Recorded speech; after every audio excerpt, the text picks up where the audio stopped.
One attendee. We are there and we're recording to the cloud. Now we have two. Okay. Thank you and welcome. We're live. Yes. We are live and recording. Yes. Thank you. Welcome everybody to the Tuesday, August 11th workshop of the City Council. We have two items on the agenda, an economic development discussion and a rezoning discussion in reference to 70 Blake Street. Just for the record, our sessions are conducted remotely and all members will participate electronically.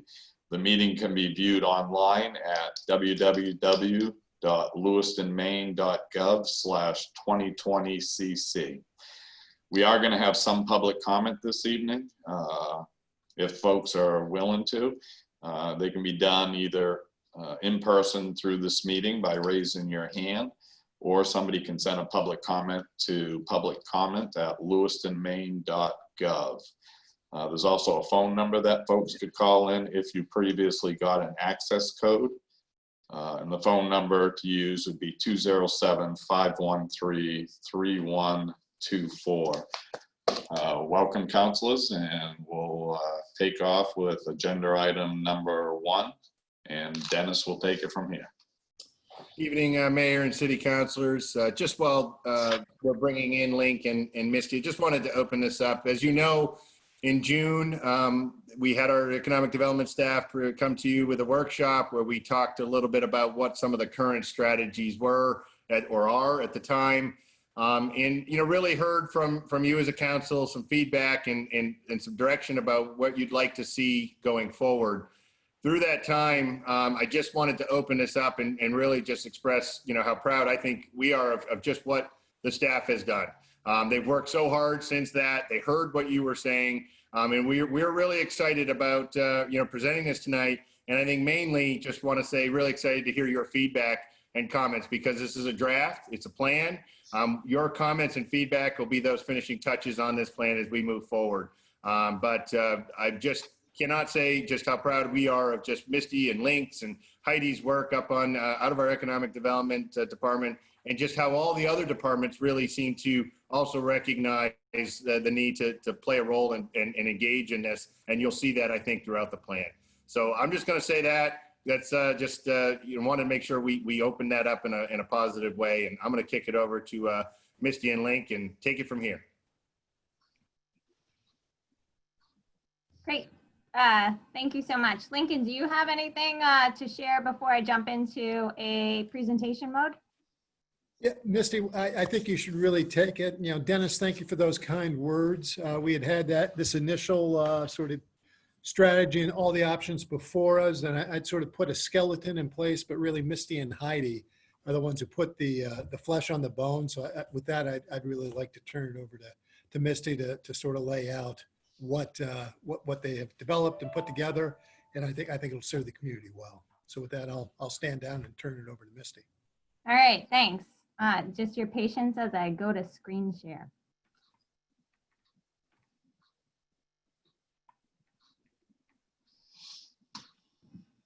All right. Hopefully you can all see the presentation in front of you.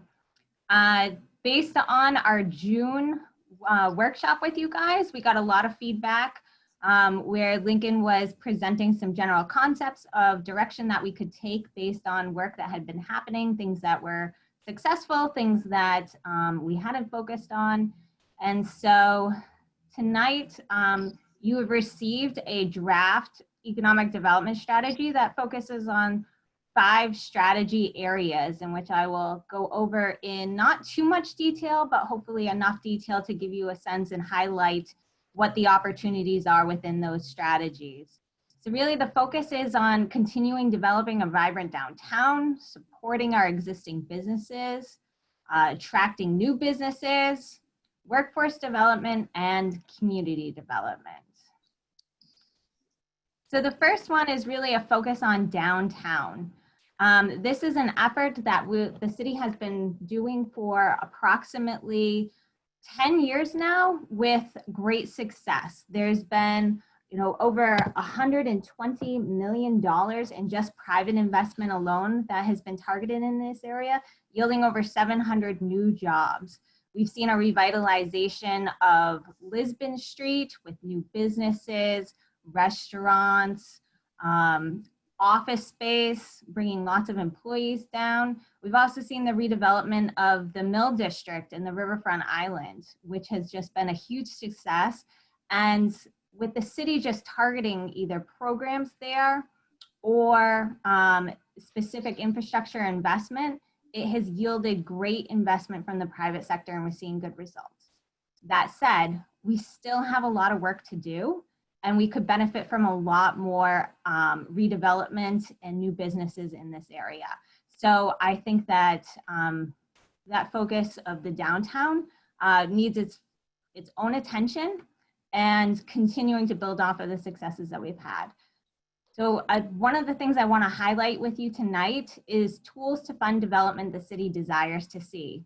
We've been successful in the past utilizing our community development block grants, the economic development aspect of those funding, to try to target redevelopment of historic or blighted buildings, to support new businesses. Our recommendation would be to continue doing that, but we've also over the past decade found limitations of that program attracting some of the development that we want to see. We know that redeveloping these buildings is really hard, and especially for things like market rate apartments. Unfortunately, CDBG has not been the best tool to try and do that. So trying to develop a new tool to help fund some of those types of developments will be critical to taking this downtown to the next place. One of the ways that we can do that we talked about over the years has been doing what's called an omnibus TIF district.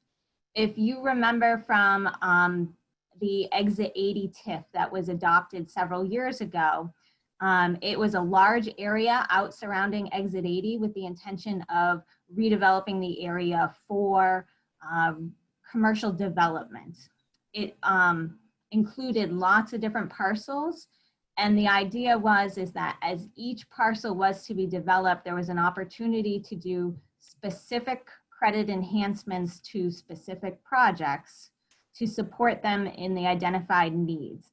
So if a project had a gap in funding of $100,000, the city council would have the flexibility to do a credit enhancement agreement with that specific developer for that targeted project.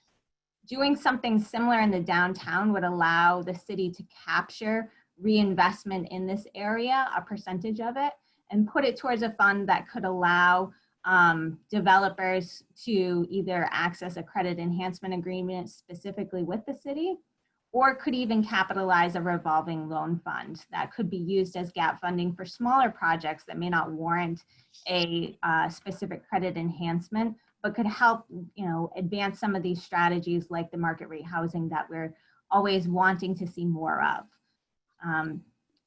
In addition to some of those funding tools to target different types of development, having a specific strategy to support entrepreneurs. We have existing co-working space in the downtown. We have some small office space that's ideal for startup businesses.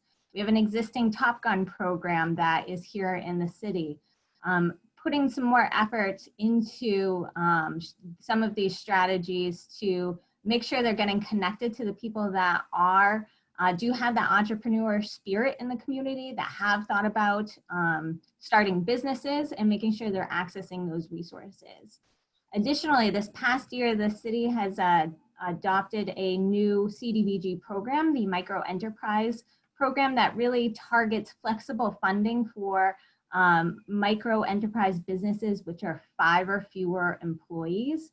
And this funding can help all sorts of different things, from operating expenses for the business to technical assistance or even transportation. And so there's a lot of unique ways this program can be used. And so we have a lot of these great aspects of supporting entrepreneurs. It's just pulling all the strings together and making sure that it's getting connected to people in our community to utilize them. Downtown beautification and infrastructure investments. I had mentioned that some targeted infrastructure investments in the city had realized significant private investment. I would suggest that we continue to do the same investment with our public infrastructure to make sure that as we have private investors and businesses looking at this area, that it is great quality infrastructure and suitable for what the needs of their businesses or their development may be. But there's also some very specific smaller actions the city could be taking that make a huge difference. And they're very low cost, low maintenance type of thing. The holiday lighting that we saw over this past winter, especially along Lisbon Street, was the assistance of the Downtown Lewiston Association and a few business owners that partnered with the city to invest in these orbs that happened along Lisbon Street. Continuing to find partnerships like that, it makes for an attractive place where people desire to come see and everyone wants to come check out. And just seeing online this past winter, there was just so much activity of people just expressing their enthusiasm for the decorations and intentionally coming downtown just to see these beautiful lights that were added. So doing small beautification projects like that yields huge results that support our businesses and bring people downtown. Events, public art, wayfinding signage, the Adopt a Spot program, these are all small, low-cost action items that make a huge difference that we can continue to partner with different agencies on and ensure that we are continuing to make this an exciting, beautiful place that people want to come, spend their time, spend their money in. The next strategic strategy is supporting our existing businesses. This is a really important strategy because the businesses in our community have already made an investment here. They have a commitment to our community in one way or another. So by focusing on reconnecting with them and ensuring that they have the resources that they need, that we understand the challenges they face, this can all be done through a business expansion and retention program, and is really important for us to understand what they're experiencing and how best us as the city can support them. In the past, we had attempted to raise up some business expansion and retention programs, but other priorities came in and those efforts sort of wavered. This strategy really looks at trying to bring those back, but in a more strategic way and really targeting specific numbers of businesses, and also not just sending out economic development staff, but also other staff within the city that might be beneficial for those businesses to be connecting with, just to ensure that we understand what they're going through, what they're working on, what those opportunities to expand are, and how the city can help. The business-to-business connections idea is really about ensuring that our businesses know who else is in the community. The Chamber of Commerce does a great job with a lot of business opportunities, as well as the main women's network. There's a lot of those opportunities for our businesses to know who's here and who they could be doing business with. So this strategy looks at not duplicating any of those efforts, but really helping fill in some of the gaps where our businesses may need products sold closer, or need material for their products that are closer to the source. We're seeing this a lot now with as different industries have been impacted by the pandemic and just supply chains have been disrupted. Ensuring that you have a close supply of the essential materials that you need to conduct the business you are doing is very important. So helping our businesses make sure those connections are more local will only help them thrive.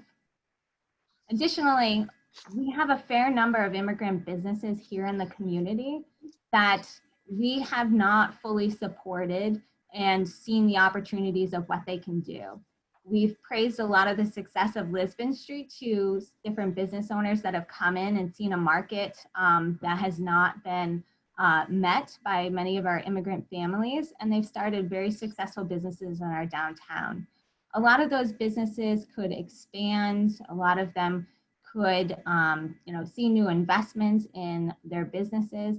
And by specifically targeting them to see how we could further support them and do a better job ensuring they're successful in our community, will further add value to our local economy. The next strategy is around business attraction.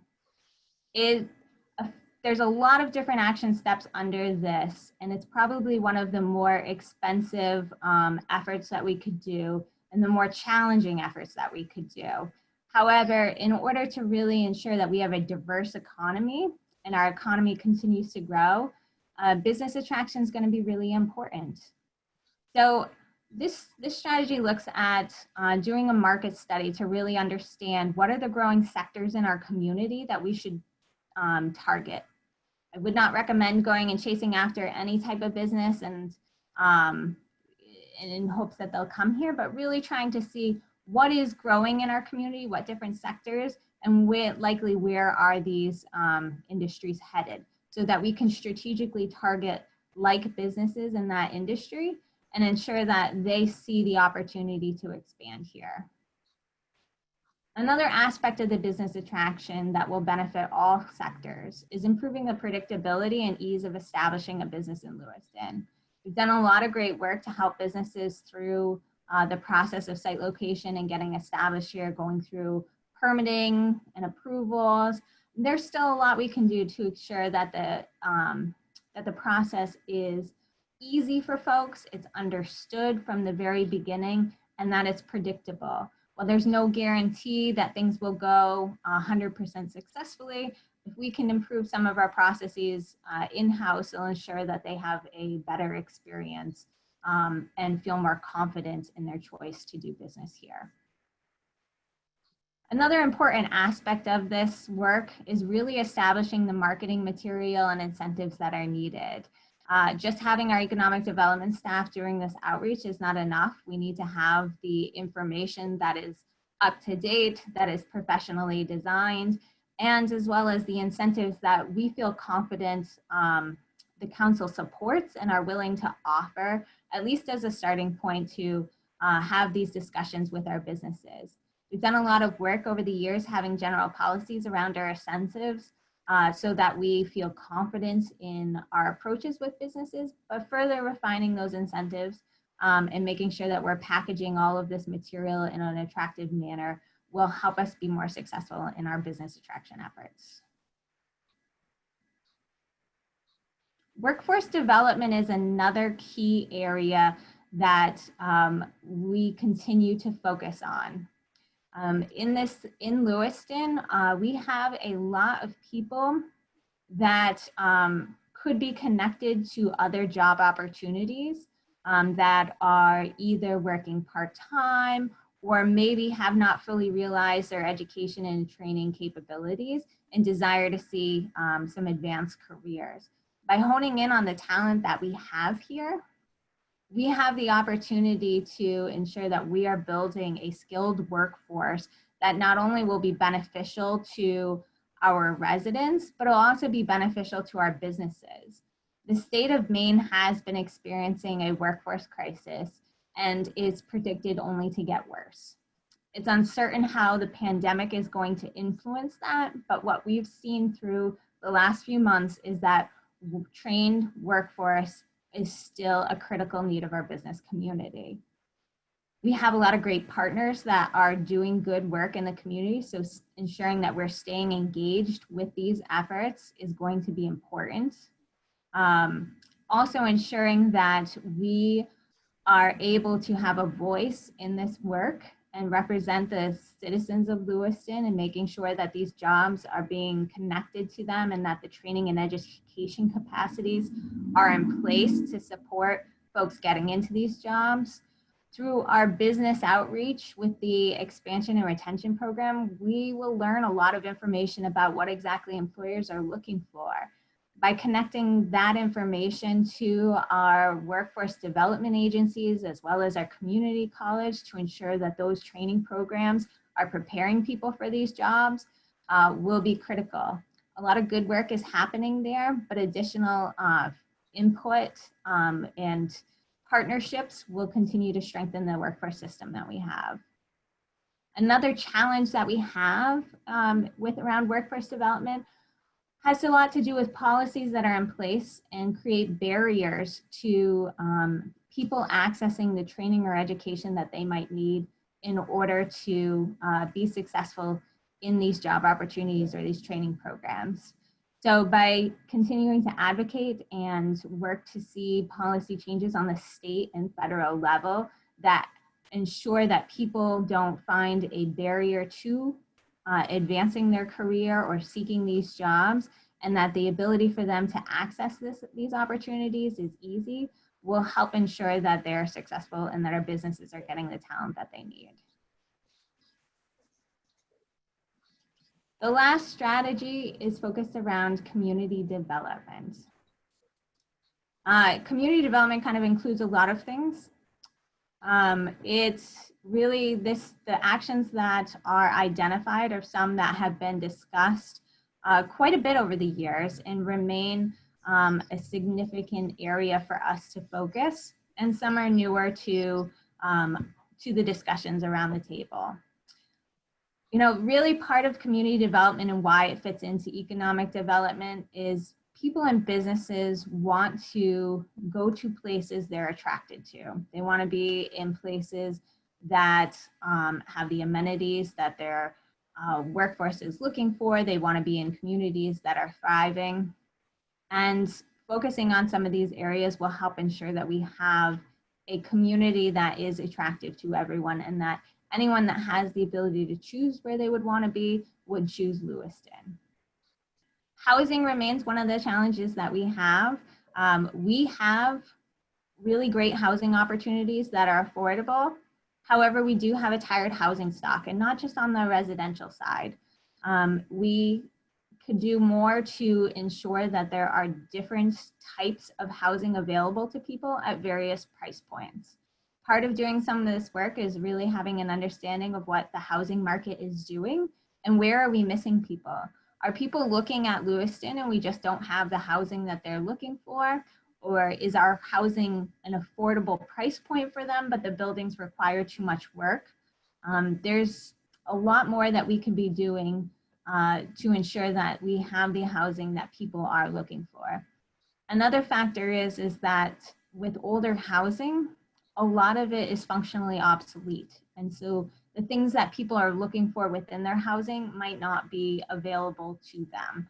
And as technology changes, the demand for different aspects of things within people's homes is also changing. So further investment in the housing industry here in Lewiston will help ensure that people have the right housing that they need. Education is a really important aspect when people and businesses are looking at communities to invest in. By continuing to build partnerships with the Lewiston Public Schools and ensuring that we have a strong, great education system here will not only help with our future workforce and educating our youth, but it'll also help in attracting people to our community.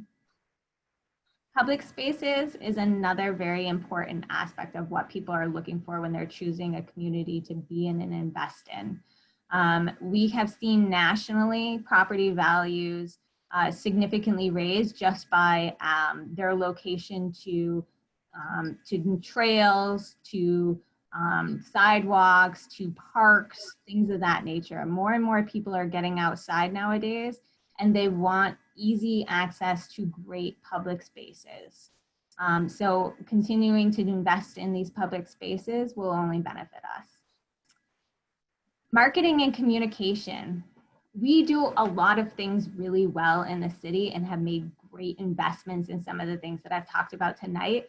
We do a terrible job getting the word out and singing our praises on some of those things. By having specific outreach communication strategies focused around getting the word out to those that are talking to people about thinking about coming to our community. We do a great job with the business community and businesses coming here, but residents and workforce, we don't necessarily do the best job. So by working more with our real estate agents locally, so they understand everything that's going on in Lewiston, all the great investments that have been happening here, and things that are to come will help us. Additionally, investing in looking at other communication strategies to help get the word out will help advance this effort as well. Community safety is an important focus area. While we live in our safe community here, we pride ourselves in some of our public safety data. We do have a perception of not being a safe community, and we do have our challenges on the safety aspect. So by ensuring that we continue to focus and strengthen what we can do to not only improve some of these aspects of community safety, but also the perception of it will benefit. I think that also it's important to look at this specific action as not just police department. Our police department plays a critical role in this work, and Chief O'Malley is working on a public safety plan that will further flesh out components of this.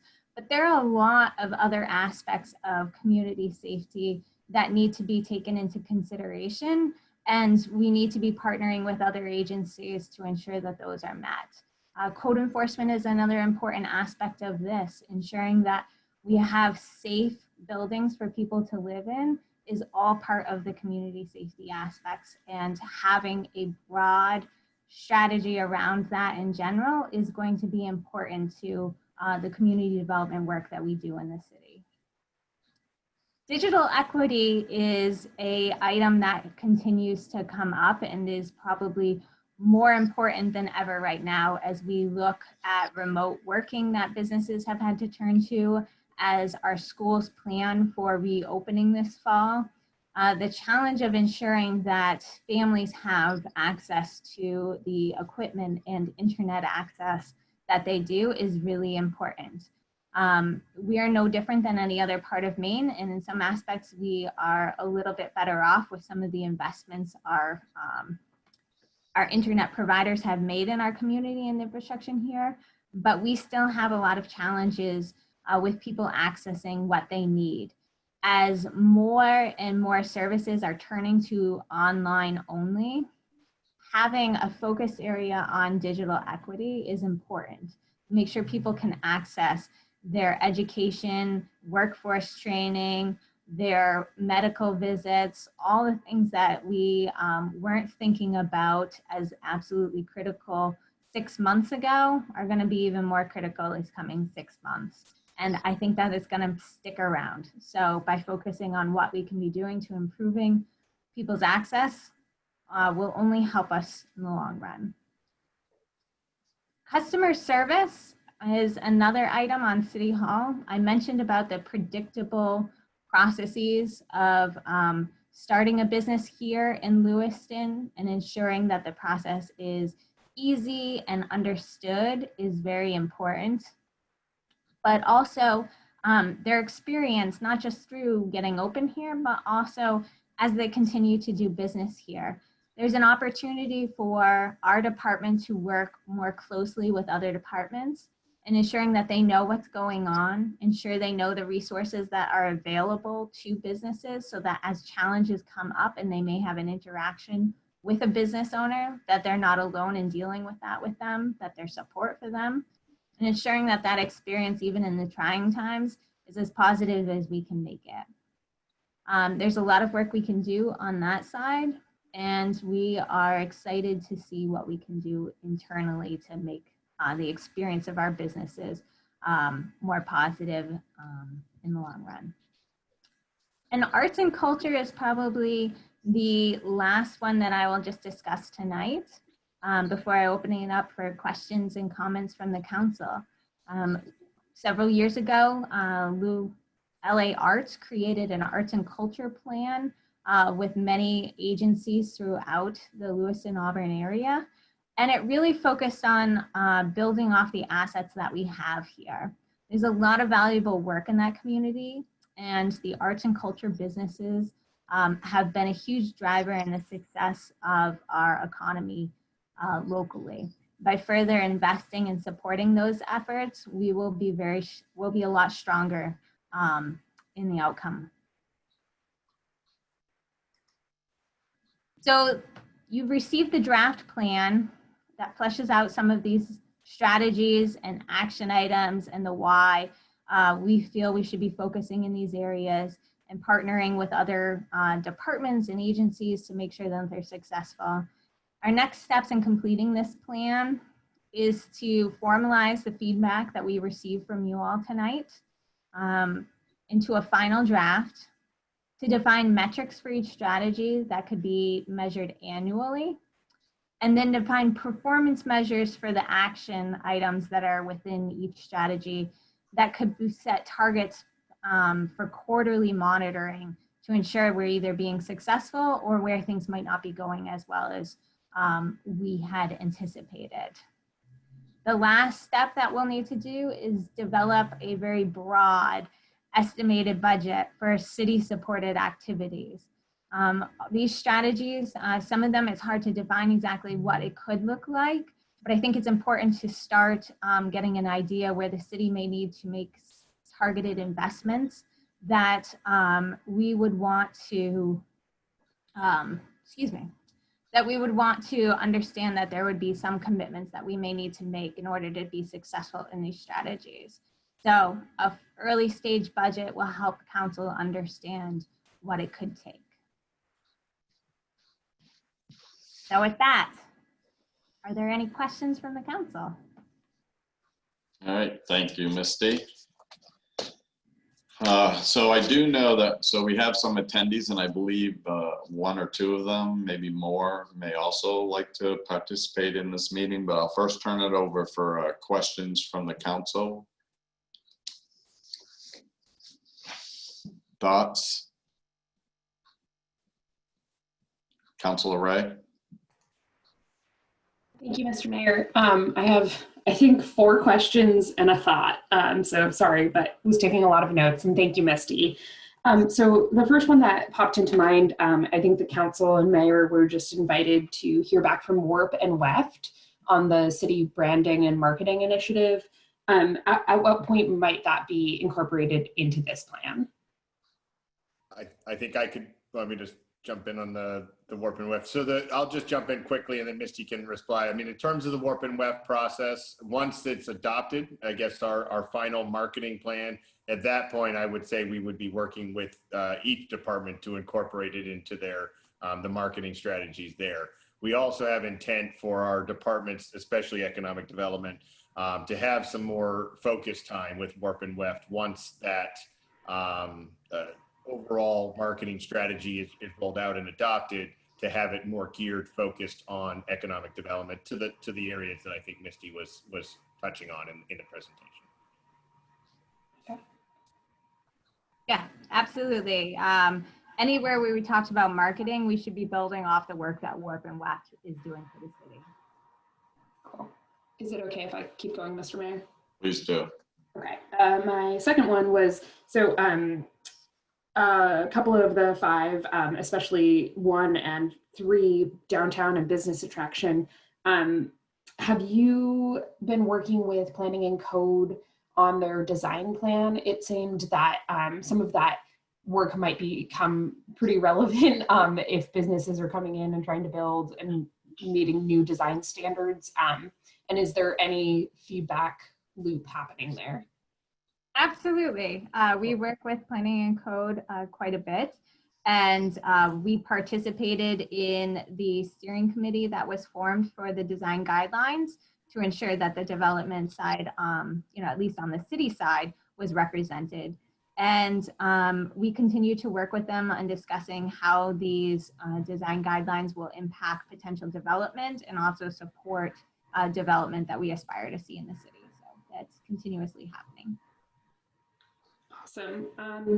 The next part was, I loved the next steps. I think one thing that when I do strategic planning at work and take it or leave it is making sure to break down very clearly a timeline, the metrics, which you both had, but also who is planned to be involved, who are your key stakeholders, who you could involve, and then also having that available for folks to comment on and say, actually, I have a stake in that too.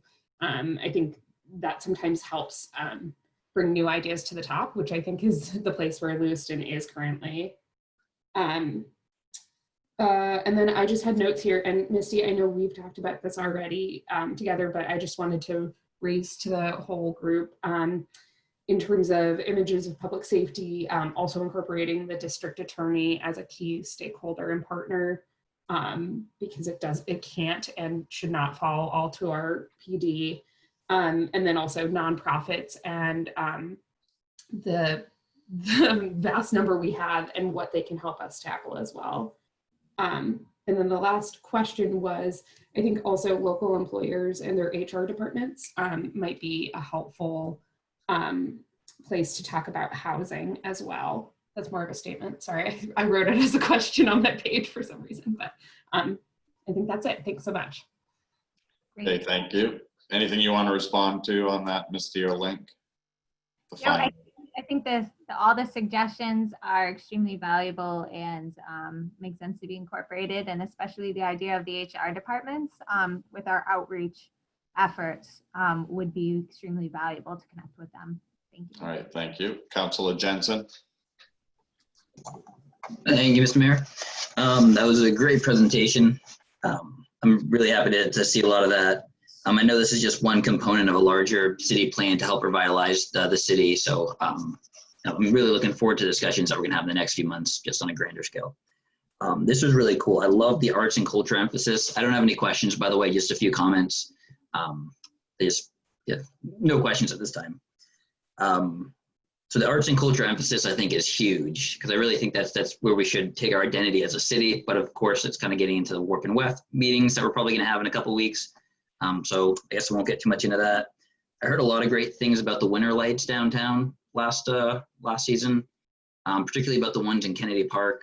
I know the owner of the Agora really appreciated those, as well as all the guests that visited. And just any friend I had that came from out of town that came by that area made a point to comment that they were really nice. So adding those kind of things, tying into arts and just visibility and looking nice, and it's probably not a bad time to plug that we should be lighting up the falls at night, but work in progress. I like that there's the focus on the community development, which I think is huge. That fits along with what we talked about on the council and our council goals. So I was happy to see that.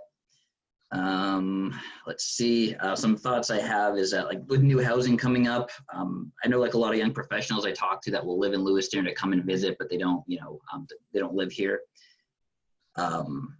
That there's really not, like, enough places downtown for them to move into. It's like they have areas on Lisbon Street, these new places that open up in the riverfront island area, but that's pretty much it. Other than that, they're getting a house out in the suburbs and just driving in. So putting more of a focus on market rate housing is definitely something that I want to see happen. And it certainly sounds like this plan is keeping that focus. So I was really happy to see that. Thanks, Misty, Ms. Parker. And the last thing is, I definitely got this vibe from the presentation. I just wanted to kind of note it myself. The city is a very safe city compared to other cities, but there are parts of it, even in the downtown, that are just uncomfortable. And while they may be safe, lack of comfort kind of equates to the same thing as feeling unsafe. So it's really important that we, make the downtown comfortable, especially for people coming in. I've talked a little bit about having some corridors where people can drive through, and we just absolutely ensure that there are, no issues, no blights, no people consuming things that they shouldn't in public on those routes. It's going to improve the reputation of our city. So I know that kind of ties into some other departments and presentations, but I see that as being important to economic development as well. People are not going to come here and spend money if they come and see nasty stuff and they don't want to come back for 2 years. It's just not going to happen. So we have a lot of work to do there. And it sounds like the plan addresses that, sees the need for public safety, and also emphasizes the comfort factor, which I think is just absolutely critical. So I was really happy to see that in there. So again, this just being one component of a larger plan, I love what I see here. I'm excited to see what kind of metrics we can come up with. I know it's going to be tough to judge the success we get, but it does seem like a new way of doing things here in the city, and I'm very excited to see this happen. So thank you. Thank you, Councilor Clement. Thank you, Mr. Mayor. Very good presentation, Misty. I think the 5 areas that you have addressed are all important. And right now is probably the time we should be ready to jump in to the maximum, but I think we need to devote our efforts to the basics. And from my viewpoint, the most important of these 5 areas would be attracting new business. We need to affect our sustainability more. Every one of these areas is important. I agree. Downtown, supporting existing businesses, but we can only do so much with what we have. We need to enlarge that area that we serve and bring into the community so that we can enlarge our tax base and create some of these things which need sustainability. Housing being one of them. I agree housing is important, but I don't think we want to make it one of our most important factors.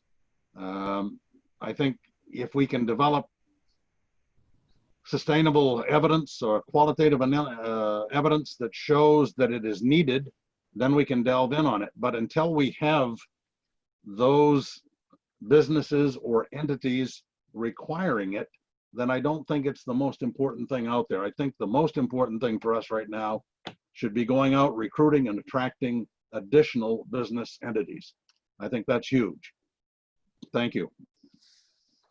Thank you. Councillor Khalid. Thank you, Mayor. I have few suggestions and probably one question. Ms. Parker, can you tell me what the LA Top Gun program is? I'm not familiar with it. Sure.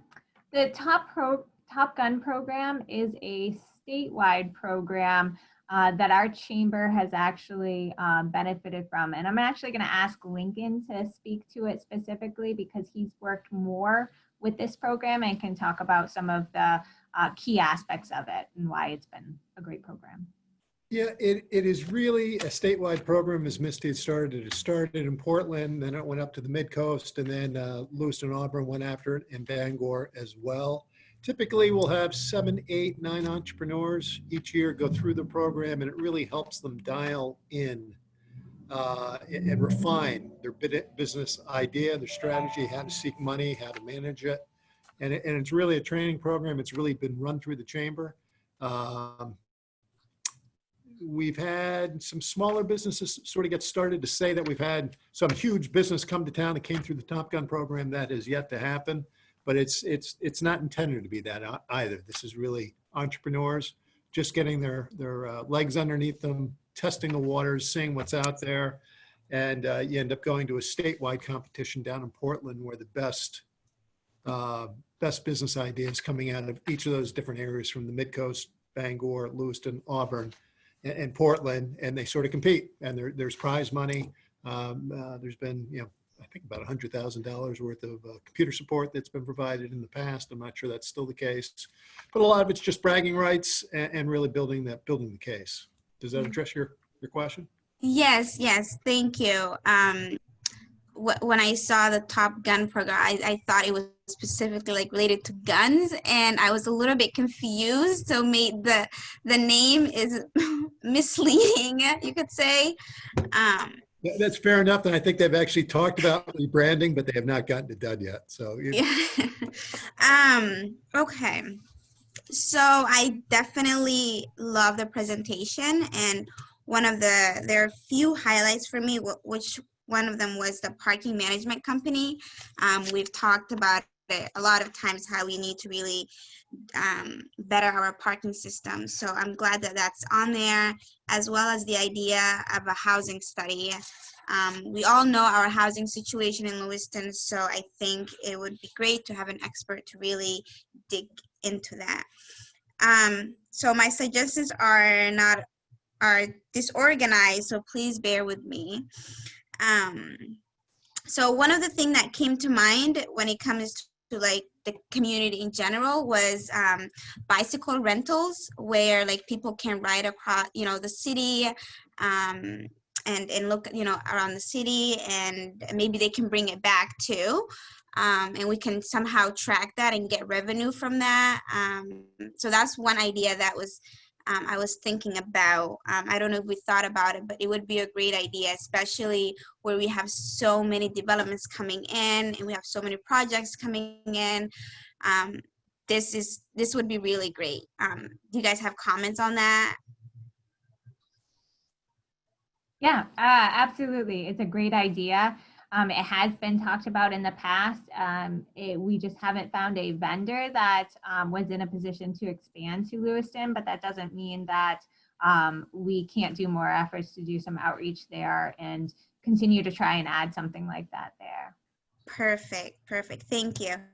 The other suggestion I had was if we thought about doing how to do business guide, and maybe we can have it on our site, the city site, a PDF form. I know we have so many links and so many documents, but one that is very direct and tells you all the things that a business needs to know would be helpful. I bet. I mean, I'm not a business owner, but the other thing was immigrant businesses that came to my mind when I was reading. I'm glad that that was included. One thing I thought about was, in order for us to foster these relationships and to develop these relationships, there are barriers in place that we need to recognize. And one suggestion I had and was thinking about was hiring a position, an individual to build that gap of a relationship, one who speaks multiple languages and knows, businesses and developments and all of that to help the gap between the city and the immigrant business owners, because even they can help with so many things, but right now with COVID funding, a lot of people don't know because of complicated applications and because of the language barrier. So I think we really need to look at hiring for positions like that. I got two more and I'm done. Maybe, no, one more. So I also thought about regarding housing and businesses, maybe having like an annual city meeting with like the business district, like all business owners, as well as an annual meeting with like the landlords or like developers to hear feedback, to hear opinions, to hear like the resources or or support that's there, so that we can, that's, lets us develop relationships. And yeah, so that was my last thing. It was a great presentation, Misty. Okay, thank you, Councilor Khalid. Councilor Pettengill. Thank you, Mr. Mayor. Thank you for the presentation and the hard work, Lincoln and Misty. So I was super excited to see that the metrics were included in there. It wasn't in the packet unless I overlooked it. One thing I did have, and I know I had mentioned it in the email about the metrics, is making sure that they're measurable and easy to do. It had listed quarterly targets in there. Because of the state of things as they exist in Lewiston, in the short term, I wonder if monthly targets might be more beneficial. So that way everybody can see where we're at and how we're measuring against those targets. The number 3, business attraction. I'm always hesitant to prioritize seeking out others to come to the community. There is so much proof in the pudding about how growing local entrepreneurs is so much better long-term, not to mention more better for the community as well. So maybe business investment and attraction. We talked about the Top Gun program. I think incubators could do wonders for us, as well as something like a Top Gun Junior program. There's a lot of tools that are out there now that really are geared towards our students and young people to really foster these entrepreneurial mindsets and get them thinking, in an entrepreneurial way. And it's actually pretty cool, and it's easy to do, and they enjoy it. Just trying to go through this so much out here. We already talked about the branding. One other thing too, and I think you kind of alluded to it, Misty, was more of a communication piece. There are barriers in discussing the good things that we do, but I do think that there are some barriers in communication between the business community and possibly City Hall in either ways that we can benefit them, or if they have questions in it, they may not know that they can go to City Hall to get these questions answered, or even ways for us to pull data in an easier fashion. And then my last piece, other than saying great job, is about the wayfinding signage. I'd like to challenge us to think outside the box and come up with some different wayfinding signage, whether that be larger, more interactive, something that really gets people to use these. Thanks, everybody. Thank you, Councilor Pettingill. Go ahead, Link. I just wanted, I understand metrics. I know that's been a issue near and dear to Councilor Pettingill's heart since we started on this. So I've got to put the caution up that if you're dealing with monthly metrics, you spend all your time tracking instead of doing. And the line of work we're in, it's not like you do something and a week later it happens. These TIP projects we bring to you often are months, if not years in the making. The simple metrics that are easy to track are building permits and whatnot, which come through. And I think the culture we create helps lead that. So that's an easy, simple metric to track. And we do that, I believe, on a monthly basis. So I just want to throw out the caution that I understand the importance, and it's a wonderful tool to measure, but make sure we don't spend all of our time saying, oh my God, we got to have a report out next week. And instead of doing the work at hand, we're worried about putting together a report. So I just wanted to put that caution out. Councilor Pettingill, did you not lower your hand, or do you have another comment? Well, I didn't lower my hand, but I did for you. I did just want to say, as far as the metrics, I would so much rather see the results of the metrics. I just think it is important to get that information out there for other folks. So trust me when I say that if you're getting the work done, I would much rather you not report it, as opposed to just focusing on getting that out there. But it's always something to help. I think that's going to be an ongoing conversation. So thank you. Thank you, Councilor Jelinas. Thank you, Mr. Mayor. And Misty and Lincoln, this is a great economic development plan. The vision, the goals that you've outlined, the connections made, the connections you have yet to make are really well done here. I have a couple thoughts. I mean, the public image thing is huge. The marketing and branding, the work that we're going to do with Warp and Weft, I'm looking forward to that because I think that's going to be huge to new businesses and developers coming. But I just want to talk a little bit about the workforce development as it pertains to existing businesses. I'd love to see the city really engage in stronger partnership with local businesses and the chamber, as well as within our community. We have so much higher education going on. And I really believe strongly that we have I think it was Councilor Pettingill saying there's a lot of talent right here that we can really breed, and I feel like what happens is many young professionals go elsewhere to get their degrees because they have to, and then they don't come back.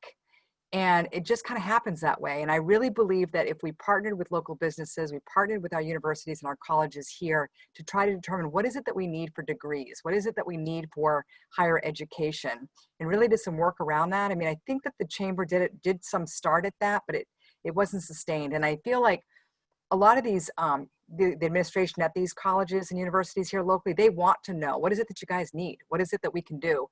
And I think that that's really important work because I feel like it's going to strengthen the businesses that we have and keep the young professionals that we have to stay here as residents and professionals working in our community. So that was one of the thoughts I had. That was my favorite area of the presentation, just because that's an area of great interest for me personally. But other than that, I really enjoyed your presentation tonight, Misty. I think you did a great job, and thank you for all that work. Okay, thank you. Thank you for your feedback on that, and I couldn't agree with you more. It's a really important area for us to focus on, and while some stuff has started to strengthen that and improve that, a big piece of it too is ensuring that those young people in our community know what these opportunities are, so that if they do choose to leave the community, they know what could be waiting for them to come back to, and trying to make those connections as well. Thank you. Councilor Joy? Thank you, Mr. Mayor. I've listened to everyone, and everyone is right on the money. I'm so happy that we had this presentation this evening. I think it's critical to the city and for the future. There's a couple of things that I did pick up on, and Misty, I guess, brought it out, one of the first ones, and I think that was branding and marketing. Number one, are we doing some of that currently? And if we are, do we have any statistical data that shows any progress or anything? So that would be one question. The other one that was mentioned is bringing in outside businesses. I agree with Councilor Pettengill and others that to generate internal businesses, in my opinion, I remember in the 70s, I started my first business, and I was extremely happy to be able to provide and support the city with my knowledge and the customers that came in. So I think that's very important. However, if we're going to recruit outside businesses,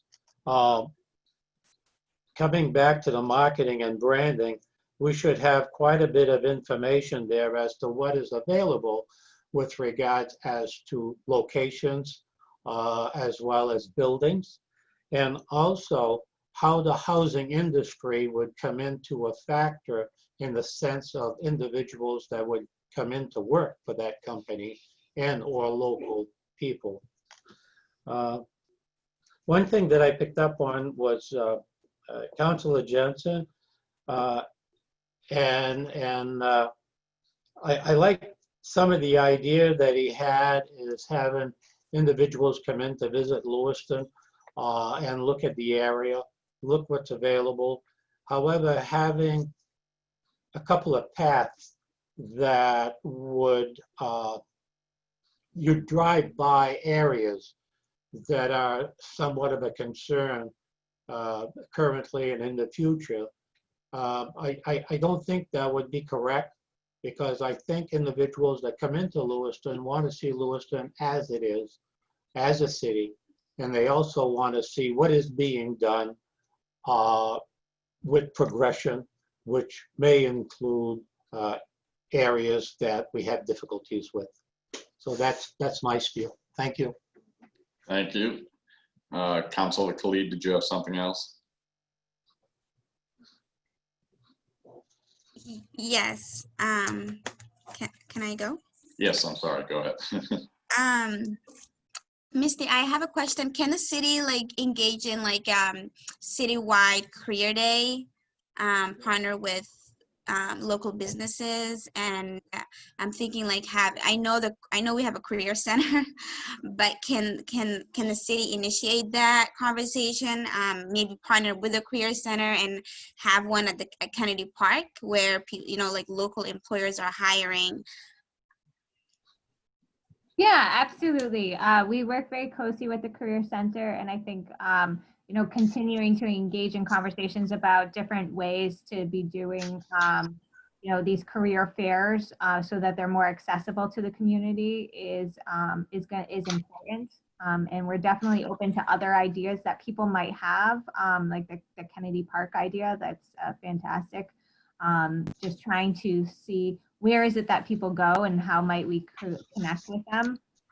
Even if it's not a formal career fair, we're starting to see, because of COVID, trying to think differently about how we make these connections and get to people so that they see what these opportunities are and how to connect with them. So very open to ideas and happy to work with our Career Center to try and get those off the ground. Thank you. Okay. So I just have a couple of things. One quick question before I make some comments. When you speak about the housing study, haven't we recently done a housing study within the past 6 years? So the housing studies that we have done were very specific to certain areas and certain types of development. The housing study that we're proposing is to look at our housing stock citywide, as well as what are the market trends in this area to understand of those people that are looking to buy homes or to live in certain places, what are they looking for and do we have that?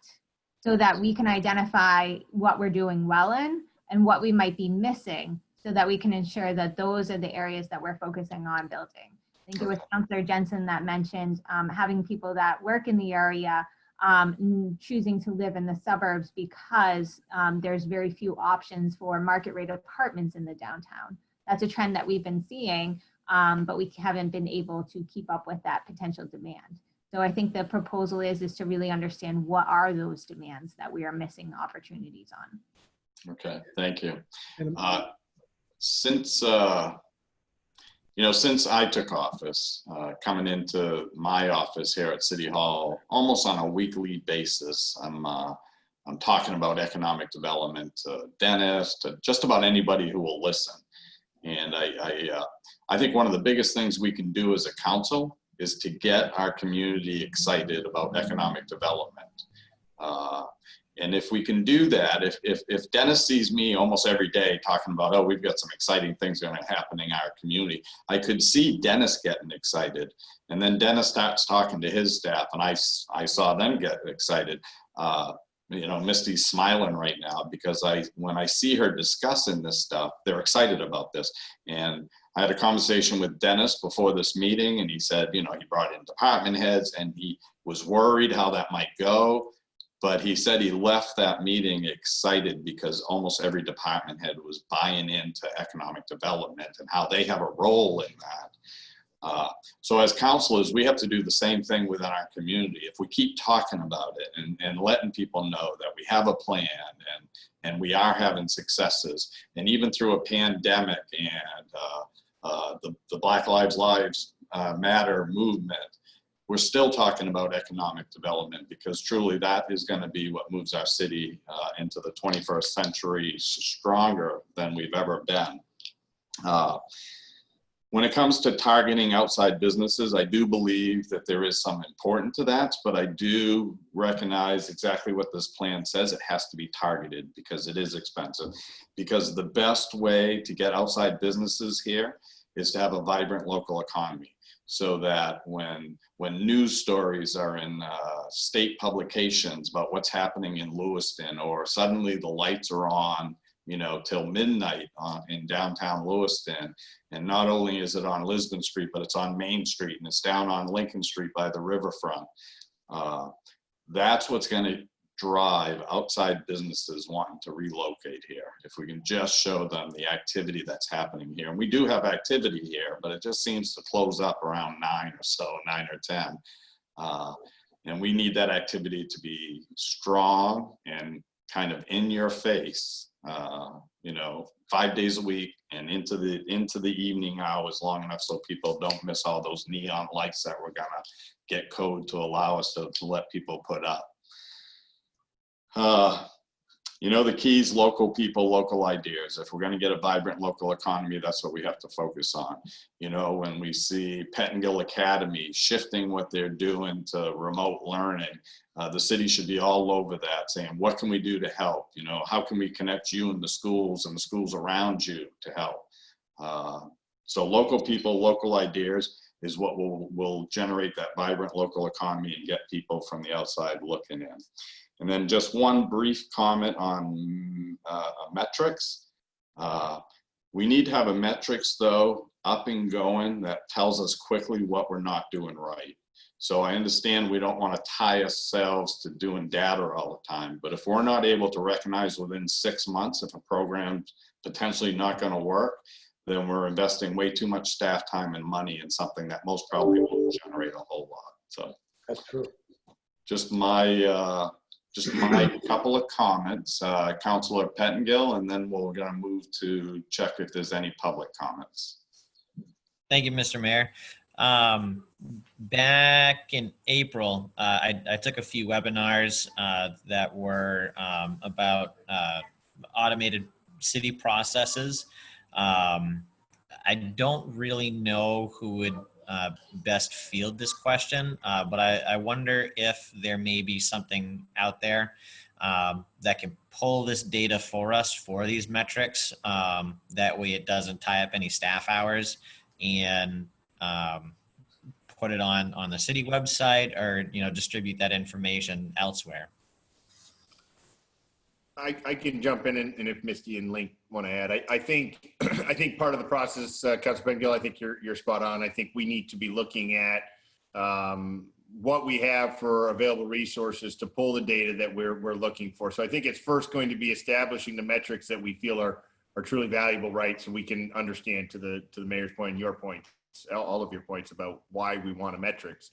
And then I think it's can we easily, to Link's point, easily get the information? And if we can't, then I think there is programs like you talked about. There's software, there's different things that we can look at and integrating within our current city processes to help us mine that data or get that data out of there without it becoming a cumbersome staff project just to get the information. So I think it'll be part of the process, and I would say we won't leave any stone unturned as far as what we're looking for any tool to help us get that information we need. Some of it may be readily available, and some of it might take a little bit of work, or some of it might even take some process change or some integration of some new programs to get it. But I think the bottom line is we're committed to finding that what we can and making it as streamlined and efficient, I think, is getting that information out is the best way to put it. I think we need to do that, and I hear Link and staff's concerns are loud and clear on that as well. So, thank you. So I'd like to turn it over to the public. I see we have one attendee, Mr. Dosty, with his hand raised. If we can bring him in. Mr. Dosty, if you could just unmute yourself. Good evening. Hello, can you hear me? We can, loud and clear. Oh boy.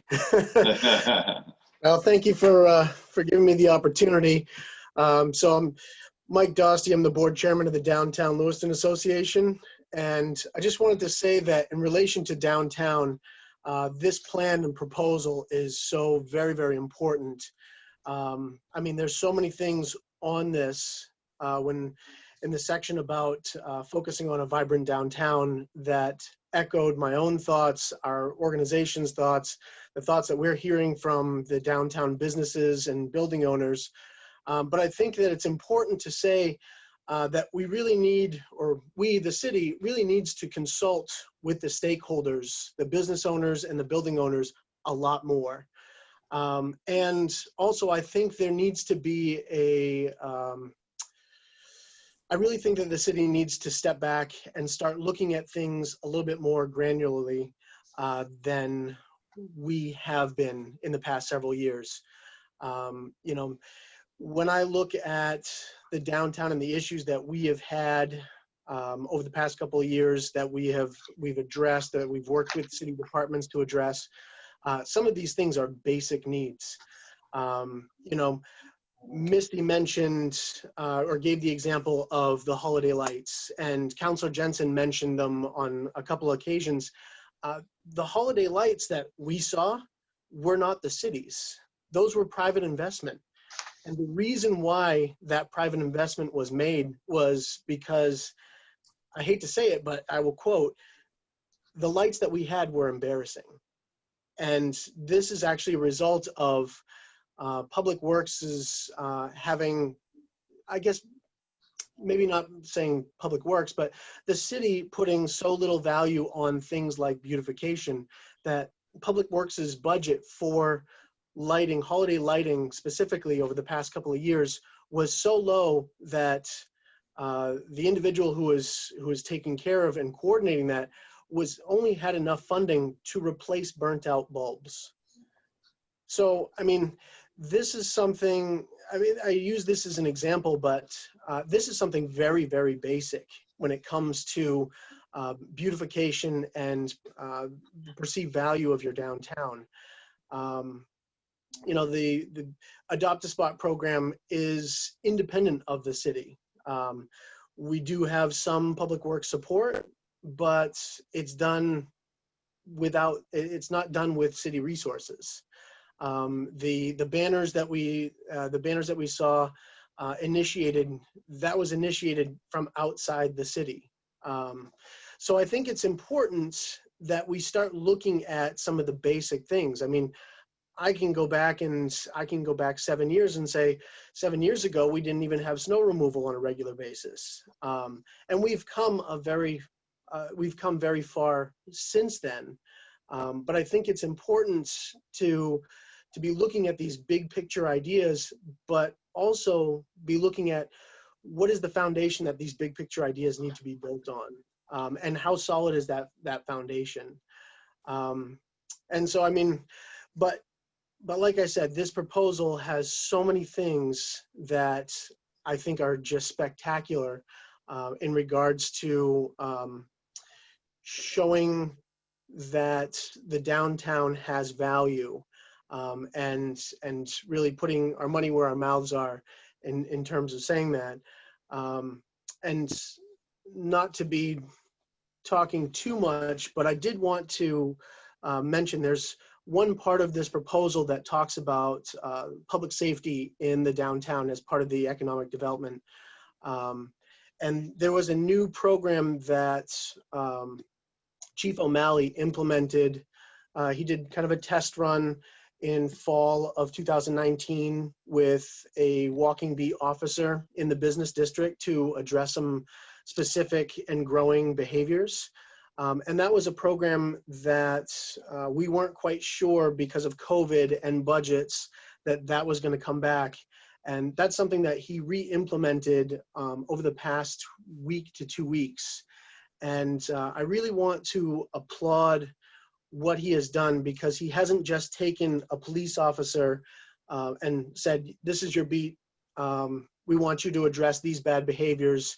And then you end up with an officer walking the street saying, oh, you're littering, here's your fine, here's your citation. The approach is much more of a community officer. Officer Ryan, that's working the beat currently, I've seen him have conversations with individuals, with building owners, addressing not just some potential violations or bad behaviors, but just ways that people can take more pride in their community. And I see it as a more effective policing tool than just having an officer writing citations left and right. So I did want to give that shout out to Thank you. the chief. Anything else to wrap it up, Mike? You all? I think we're good. All right, good, thank you. Mike had mentioned to me, and I'd like to bring it up. In our plan, it says in the short term, continue the foot patrol. And I agree with him that should be in the long term, that will be part of our downtown business district. So I'll throw that out to you. Are there any, so I'd like to bring it back briefly to the council. Are there any other questions or comments anyone wishes to make?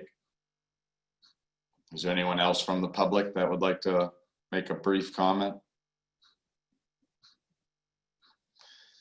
All right, Link, thank you very much for your entire department, and I know several people put work into this. It was much appreciated by the council, and let the good work begin. Thank you. All right, we'll move to agenda item number 2. Oh, and I believe Link is going to start that one off.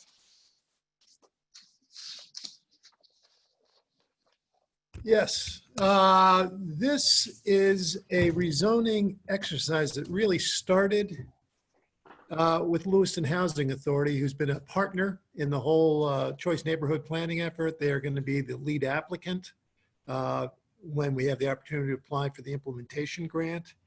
But I sort of want to set aside choice as the driver, because it really wasn't. They had said, you know, with choice, we'll be able to maximize the $30 million is the most you can get under that program if we rezone this parcel that will allow about 40 units to be built on it. But putting choice aside, it still makes sense. The piece of real estate we were talking about is just down the hill on Ash Street from St. Peter's and Paul's Church.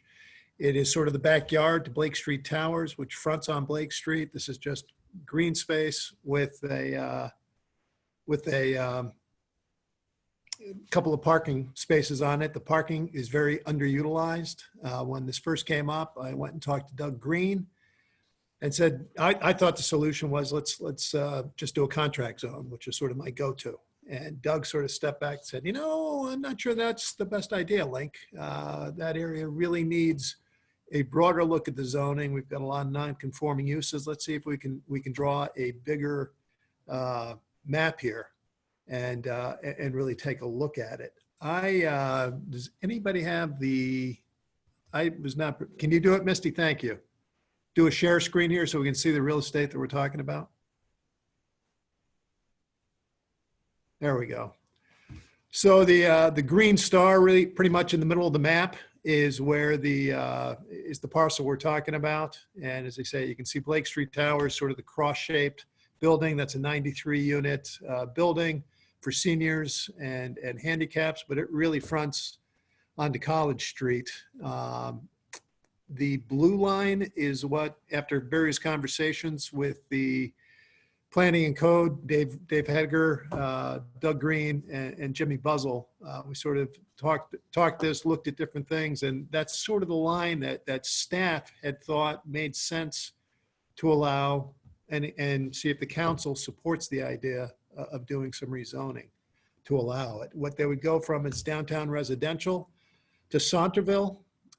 Centerville has 100% lot coverage ratios. There is no minimum density requirement on a per unit basis.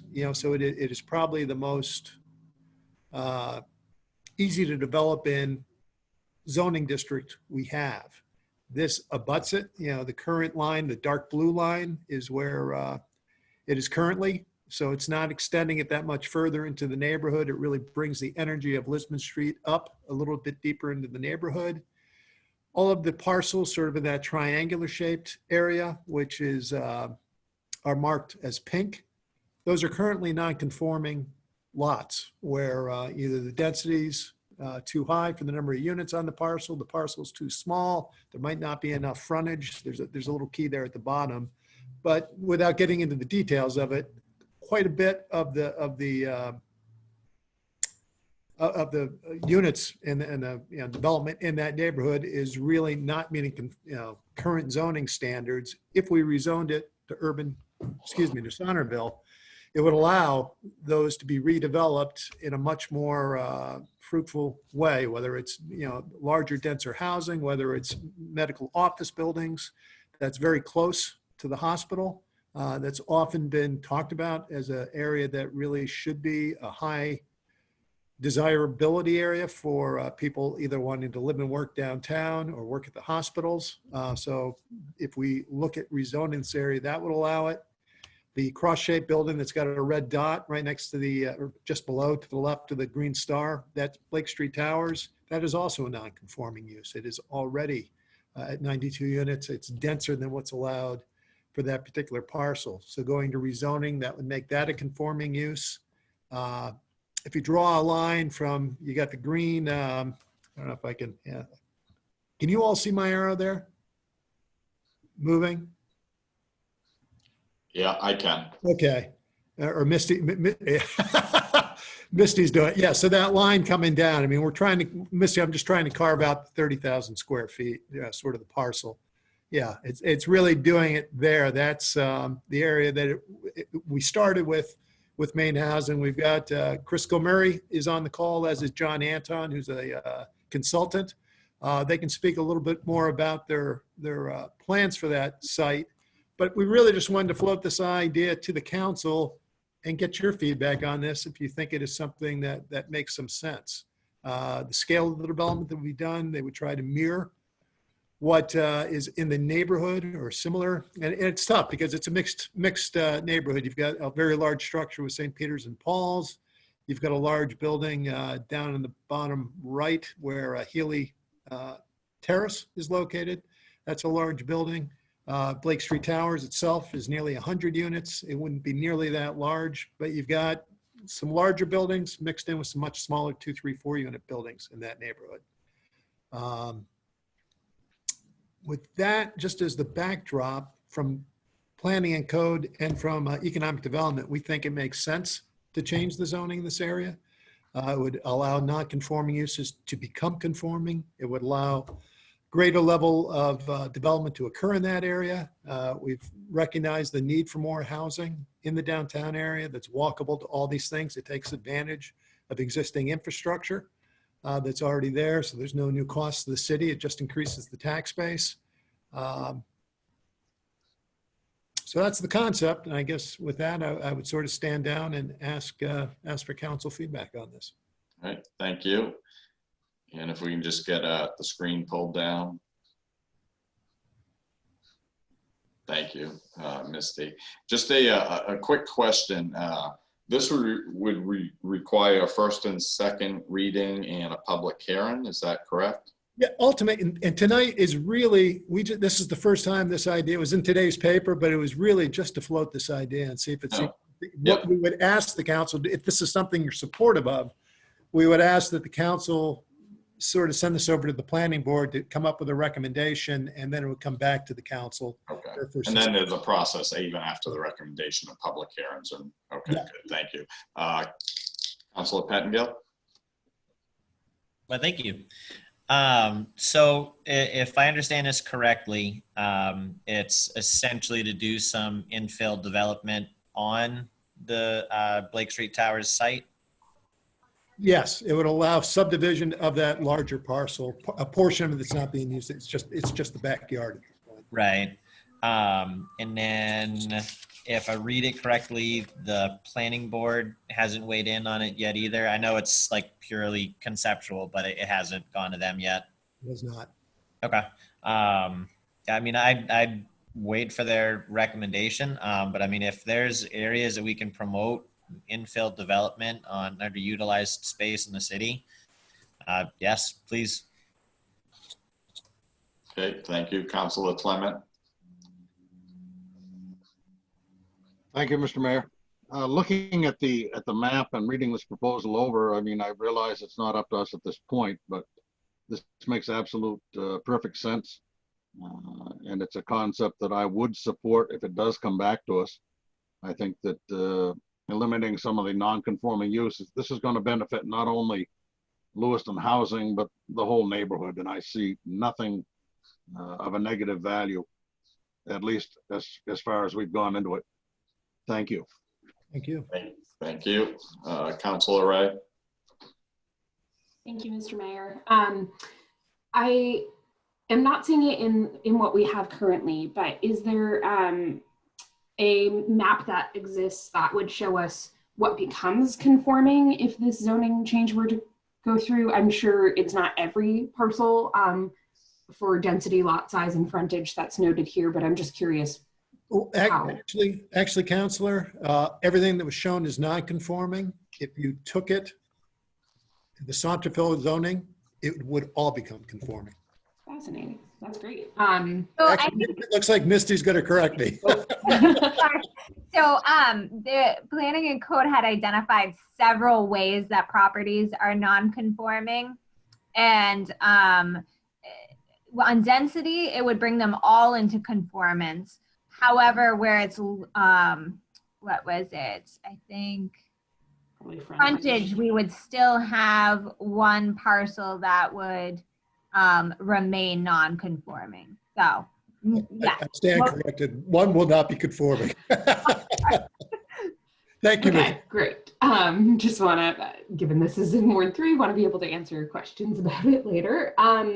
Just to add one thing, that chart at the bottom of the map that was in your packet breaks it down so you can see specifically the numbers and how it would change based on different amendments.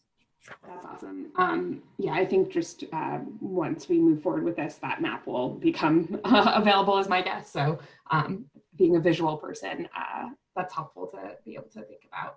I'm super supportive of this idea. I think the way we have things organized and all of the non-conforming spaces that we have in the downtown residential space currently could use some updating as we're seeing through the whole phase 2 of the design process as well. So super in support of this. Okay, thank you. Councilor Jensen. Thank you, Mr. Mayor. Yeah, generally, I agree. I'm in support of making the changes. It opens up a lot of good opportunities for several properties. So in general, yeah, awesome. I'd like to see us go forward. I guess I have concerns about the general location for that spot on Ash Street. I'd be concerned about losing some green space myself. I'd be concerned about how it's going to look. I know with the Basilica, just a few blocks, well, like one block up. That's a big site that people like to see. So I just want to be sure that that ties in with that. Also, I know there's like parking that's being underutilized. And so that's kind of like the area, we can use this to build. But I, of course, want to make sure that if they did build, is parking still going to be at such a low demand that's not going to be needed, or is that going to cause any future issues? I know the parking garage is located pretty close by. So I imagine that's probably got to play into it. Those are the concerns that I'd have about that. So as far as like the rezoning of the area itself, I'd be okay with, but giving like a green light for that particular location, I couldn't do that right now. Yeah, no, and there would be more to come. Again, this is really the start of the process. It was really just to present the concept and see if council sort of liked it, didn't like it. If you say, God, this is terrible, what are you guys thinking? We would stop right here. At least what I've heard thus far, not that everybody has spoken, but it sounds like there's a fair degree of support. And I do know planning as far as the design of the building, how much green space is left, the design standards that planning and code have been working on. All those will have some bearing on how this project ultimately gets developed. Okay, thank you. So one concern that I do have in that area is our pedestrian crossings. With the bus station that close, with the significant population from Blake Street Towers, and then adding another near 50 units. So as this works through the planning board process, I wonder if we can find out if the developer may have an interest in improving pedestrian crosswalks on Bates Street and possibly Ash Street as well. So if maybe you could have a preliminary discussion with them on that to see if they'd consider that. Yeah, and I know, Dale, you might bring John Anton and Chris Kilmurray in if they're sort of in the waiting room there, so they can speak to that. I know one of the ideas that was brought up is Blake Street used to pass right through this parcel. And so the idea of improving the connectivity through there was one of the early concepts that was brought on, but seeing John and Chris on here, they can speak to it. So I'll allow them to go forward. And can you tell me, Dale, the crosswalk currently is on the fire station side, or was it switched over to the closer to Ash Street side? On the fire station side, but I'd have to confirm that. Yeah, which I think just is a dangerous connection, because folks with handicaps are forced to cross College Street and then cross Bay Street, when really, truly, it could be one connection towards the bus station and the parking lot.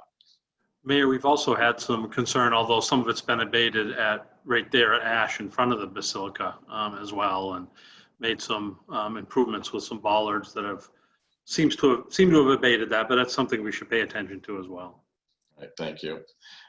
Chris or John, is there anything you'd like to briefly add?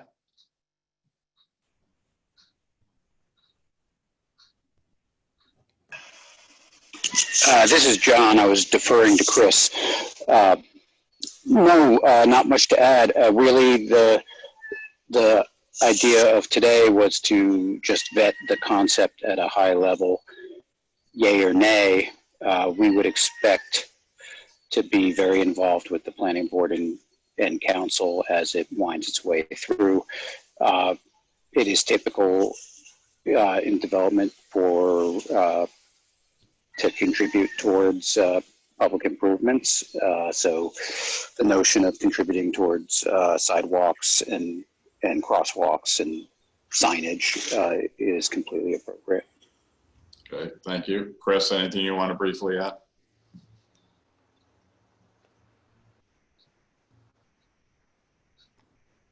Yeah. I think there may be a connection issue. Yeah, okay, thank you. Councilor Pettengill? Thank you, Mr. Mayor. A couple things with the pedestrian improvements. Increased lighting may be hugely beneficial down there as we work towards that. And then I was just curious if this parcel fits in with the new design standards for the overlay district. I don't know if Link or Misty could answer that. Yeah, I'm not, Misty, unless you're well versed on that. I know Doug has talked about it, but, and I know they are looking to increase the density, shrink the size of the frontage requirements along Ash Street. But to be able to be very specific, I'm not well enough versed in it. Yeah, I think at this point, yes, it's consistent with the design guidelines, but there's still a lot to happen in the process moving forward, specific to the building itself. Okay, thank you. All right, so I think in general, the council is looking forward to hearing what the planning board has to recommend, but I think overall, I think there's some general support here. Good to hear. All right. We were hoping to hear. Thank you very much. Thank Appreciate it. Councilors, thank you. Good meeting. A lot of good topics tonight, and we'll see you at the next one. Good night. Good night.